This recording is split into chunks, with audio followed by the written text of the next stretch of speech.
Chennai super Kings మొన్ననే గెలిచింది. మొత్తం మీద ఇప్పటికీ దాదాపు 6 మ్యాచ్ల్లో 2 గెలిచింది. వరుసపెట్టి 5 ఓడిపోయింది. 2 అంటే మొత్తం 7 మ్యాచ్ల్లో 2 గెలిచింది. ఇక ప్లే ఆఫ్స్కి అవకాశం అయితే కనిపించట్లేదు. కానీ మిగతా ఆటల్లో గెలవాలన్నటువంటి తపన ఉంది. సరే, మొన్ననే ధోనికి సంబంధించినటువంటి అతనికి ఏమైనా దెబ్బ తగిలిందా అన్నది అర్థం కాలేదు. కుంటూ వెళ్ళడం, అదే సమయంలో సింగిల్ హ్యాండ్తో 6 కొట్టడం లాంటివి చేయటం. ఇంకోవైపు గైక్వాడ్ వచ్చేటప్పటికి తను రిటైర్డ్ హట్గా ఉండడం పరిస్థితి చూస్తున్నాం. ఇప్పుడు మొన్న ధోని ఫార్ములానే అమలు చేసేటట్టయితే రషీద్ మళ్ళీ చాలా కీలకమైన వ్యక్తి. అయితే రషీద్ స్పెషాలిటీ ఏంటంటే గుంటూరుకి సంబంధించిన పాత మల్లాయపాలెం, గుంటూరు దగ్గర.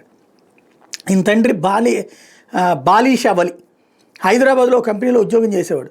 అండర్ 14లో రాష్ట్ర స్థాయిలో ప్రతిభ కనబరచడంతో రషీద్ ఆంధ్ర క్రికెట్ అసోసియేషన్లో భాగమే మంగళగిరిలో ఉండాల్సి వచ్చింది. దీంతో బాలీషా వలి ఉద్యోగం వదిలేసి ఆంధ్రాకు వచ్చాడు. ఆయన కూడా రషీద్ని రోజు ప్రాక్టీస్కి తీసుకెళ్ళేవాడు. పని లేని రోజుల్లో కూలీ పనులకు కూడా వెళ్ళేవాడు. ఇప్పుడు ఆ కుటుంబం చాలా సంతోషంగా ఉంది స్క్రీన్ మీద చూసుకున్న తర్వాత.